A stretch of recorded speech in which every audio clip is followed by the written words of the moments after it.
it, but let me not quit.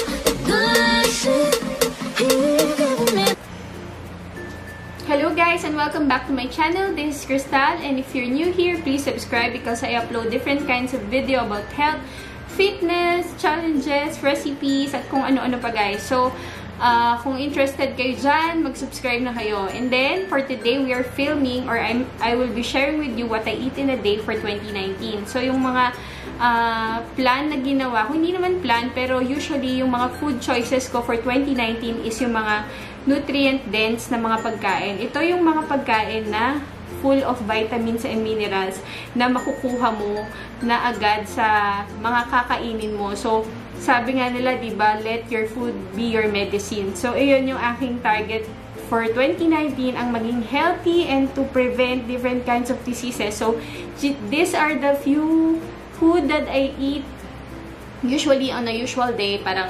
So, papakita ko sa inyo yan, kung paano ko gagawin yung recipe ng oatmeal ko. And then, for my dinner, makikita nyo yung aking chicken soup na kung gusto nyo ang recipe malaman, ay comment down below para magawan ko siya ng vlog. So, thank you guys sa support, and then thank you sa mga nag-view, sa mga hindi pa nag-subscribe. Sana po mag-subscribe kayo kasi masaya dito sa channel na to kasi may mga tips tayo for healthy lifestyle. So, yun lang po, and thank you everyone. God bless you. See you again in my next vlog. Bye! So, for the first thing, today I am taking this Beauty Infusion Yourself Collagen. So, tinatry ko siya ngayon. This is, I think, ayan, cranberry cocktail flavor. So, masarap siya, guys.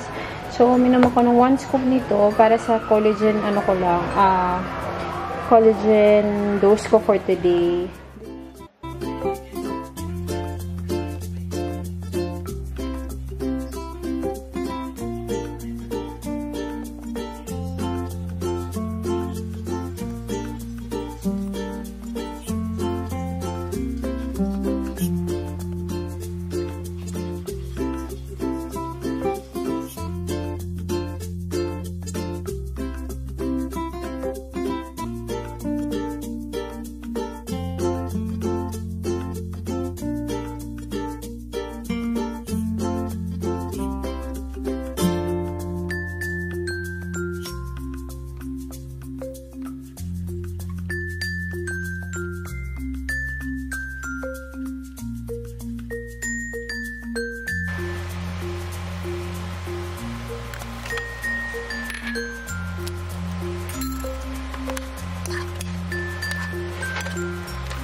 And then, for my snack today, guys, this is Orangey by Pure Juice. Of course, this is made by me.